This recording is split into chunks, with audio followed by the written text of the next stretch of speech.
Hello guys, I am Vaishali Kikan from Vaishali's e-learning and we are discussing physics. Now we are moving on to the next chapter, which is using energy in our society. So why we are discussing this chapter? Why we are discussing energy? In the last chapter we discussed work, power, energy and heat, but why we are focusing on energy? Every one of us is using energy every day.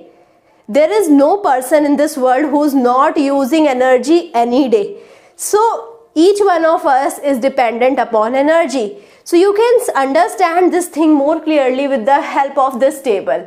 This table denotes the daily average energy consumption according to the different lifestyles. Obviously there are differences in the energy consumption. I may be consuming more energy than some person and I may be consuming less energy than another person. So we have to see how much is our energy requirement, and accordingly we have to check our energy requirement.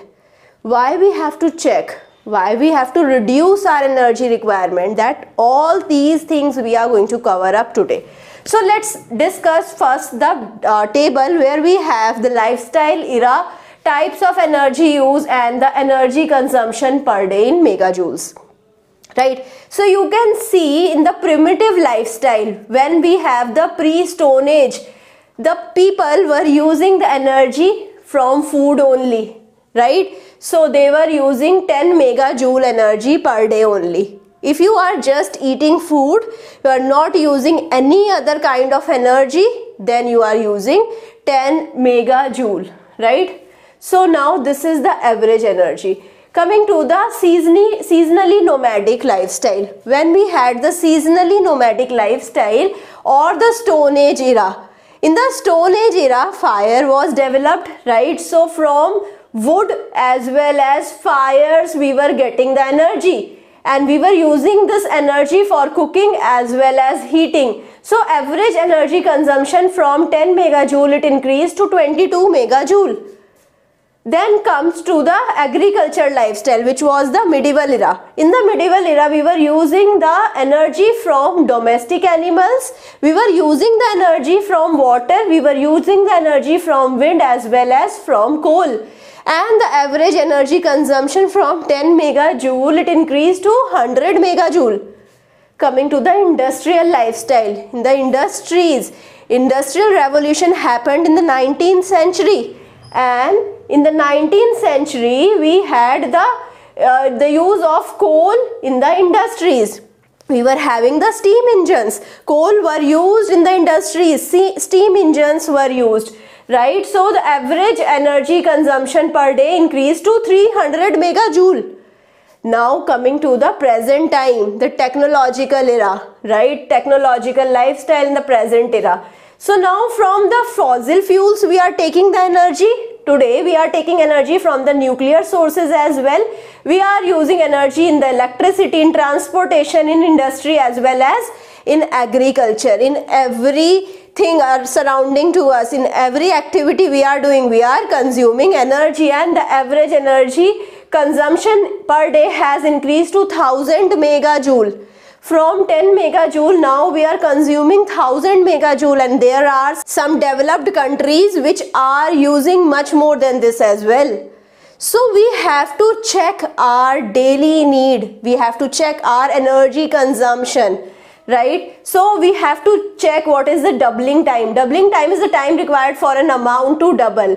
Doubling time is equal to 72% upon the growth rate. This is the formula from where we can find out the doubling time, and we have a question based upon it as well. The population as well as energy consumption are increasing dramatically over many years, right? So we are having the increase in population, we are having the energy consumption increase. You can see from this table as well. Now coming to the next concept, which is the energy transformation technology or the energy converter. As the name suggests, it is a system that converts energy from some source into a usable form.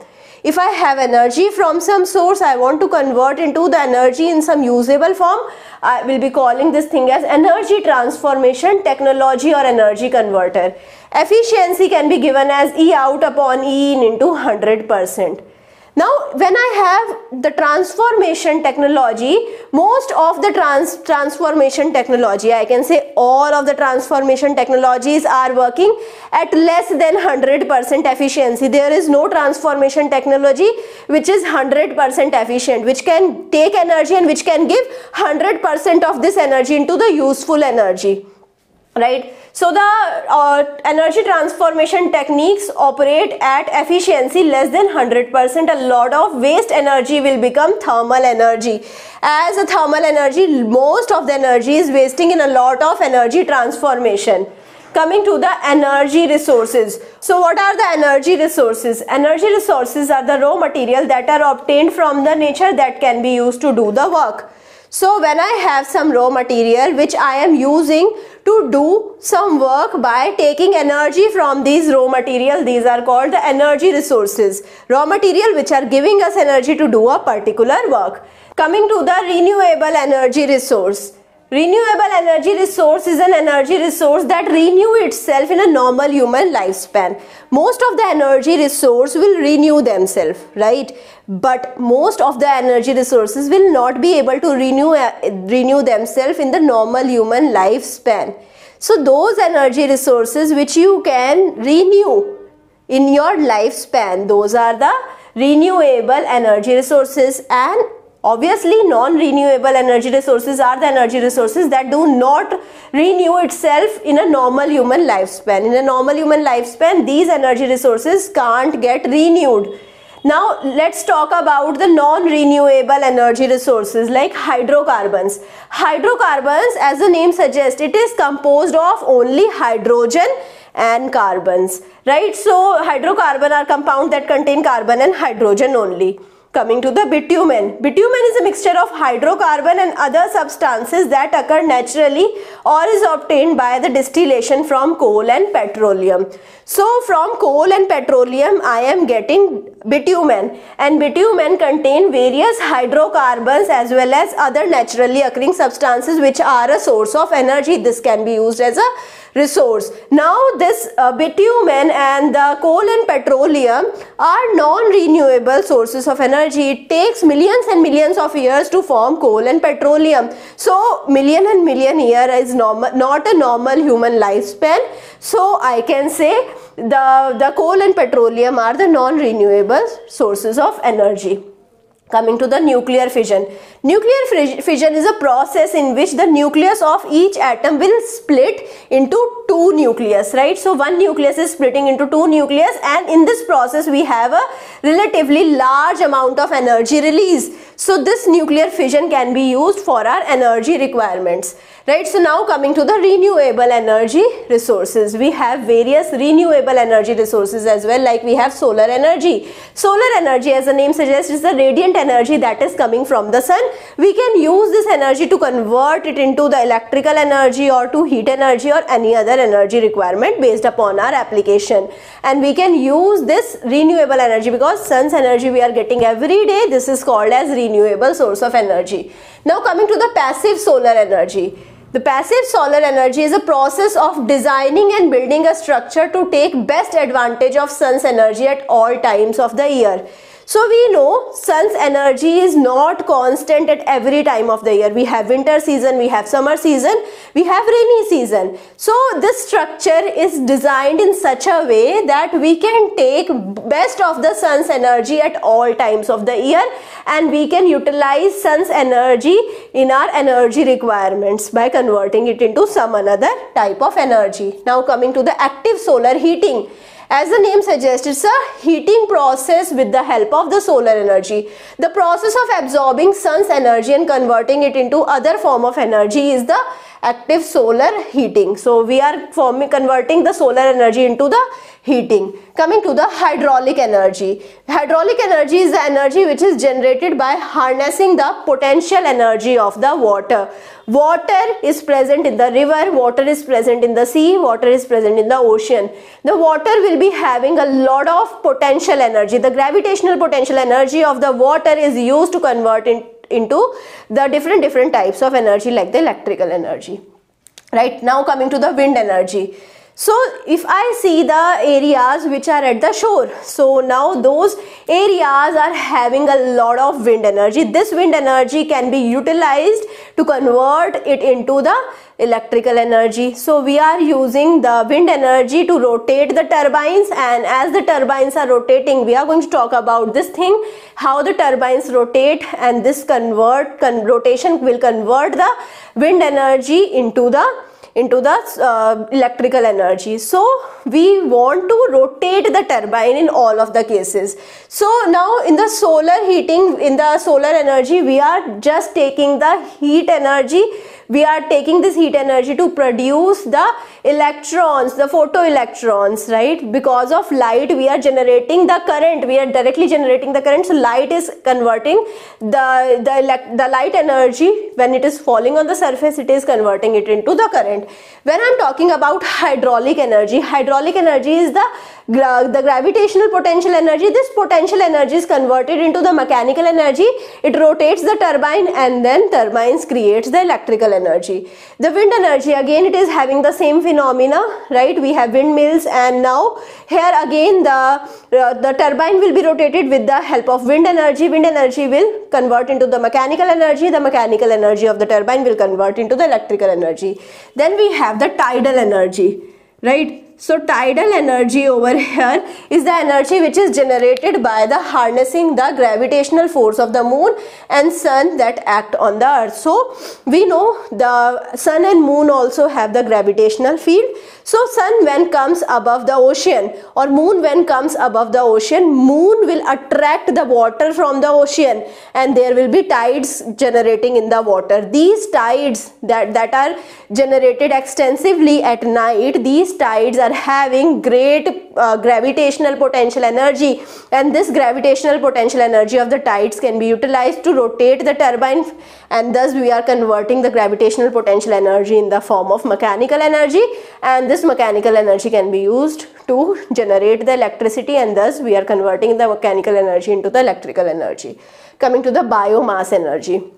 Biomass energy is the chemical potential energy. It is stored in the plant and animal waste. So plant and animal waste will get decomposed. It can convert into the different chemical substance, right? So chemical potential energy is the energy which we get when I have a chemical reaction. So animal and the plant waste will decompose, and during the decomposition we have some chemical reaction, and thus we have a release of energy which is called as the biomass energy. Now coming to the geothermal energy. Geothermal energy. Geo is representing earth and thermal is representing heat. So geothermal energy is the heat taken from the earth's surface or beneath the earth's surface. If I see the earth core and downside the earth, below the earth's surface, we have huge amount of heat. We can use this heat to generate the different kind of energies, and we can use it according to our application.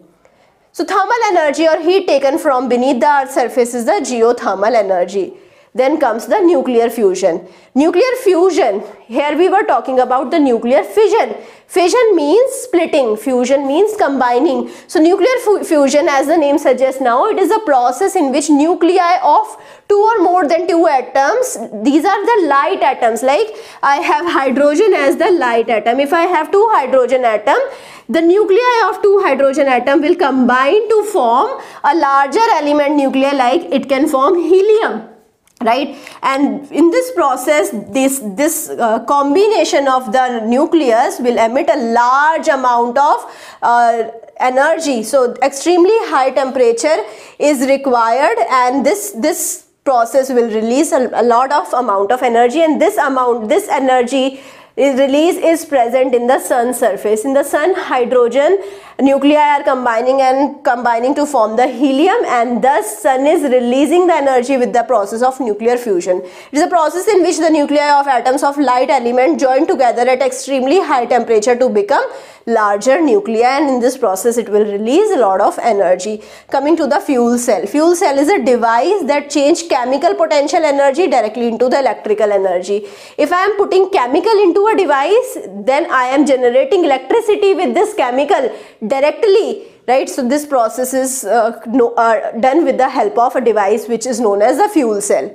Coming to the atmosphere. Atmosphere is again a renewable source of energy. What is atmosphere? Atmosphere is the environment around us. It's the air in a specific place that can be used as a source of heat. Atmosphere is giving us large amount of heat, and we can utilize this heat from the atmosphere as well. Coming to the heat pump. Heat pump is again a device that uses evaporation and condensation to heat a home in winter and cool it in summer. Right? So in the heat pump we are having evaporation and condensation of water so that the temperature is maintained even in summer as well as winter. We will not get very cold temperature in winter, and we will not get very high temperature in the summer with the help of heat pump. Now a summary of this discussion is that we have various non-renewable energy resources, like we have uranium, we have fossil fuel like coal, oil, natural gas. These are the non-renewable energy resources which take million and million of years for the formation. Then we have the renewable energy resources like solar, hydraulic, wind, tidal, geothermal, biomass, nuclear fusion and the atmosphere. These energy resources are renewable. These are available every day. These can renew in a normal human lifespan. Now coming to the cogeneration. Cogeneration is a process of producing electricity and using the resulting thermal energy for the heat. When I am producing the electricity, we are maybe burning the coal. When the coal is burning and the electricity is produced, we are generating heat energy as well. We can use the heat energy which is used for the production of the electricity for another application. So this is the cogeneration.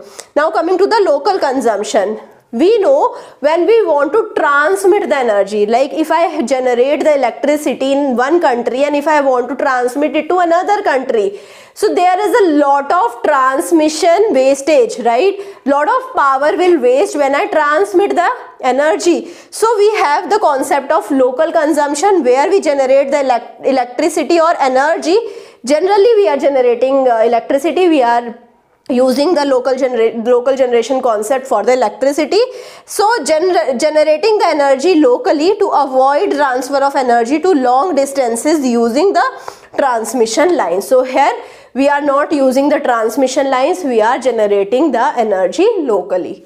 So I hope you understood all of the things that I have discussed so far. Now moving on to the numerical.